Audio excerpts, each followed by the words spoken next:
तर पाहू शकता आज मी नाश्त्याला काय केलेलं आहे, तर मस्त असं कटलेट सारखं गोल हे केलेलं आहे मी, ब्रेड आणि जाम.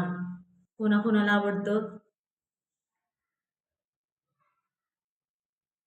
ब्रेड आणि जॅम? तर असेच माझे व्हिडिओ पाहण्यासाठी लाईक करा, पौर्णिमा चॅनेलला सबस्क्राईब करा, सपोर्ट करा, छान छान कमेंट्स करा. तुम्हाला कसं वाटलं ते सांगा मला कमेंटद्वारे. तर जरा असेच पाहिल्याबद्दल माझे व्हिडिओ धन्यवाद.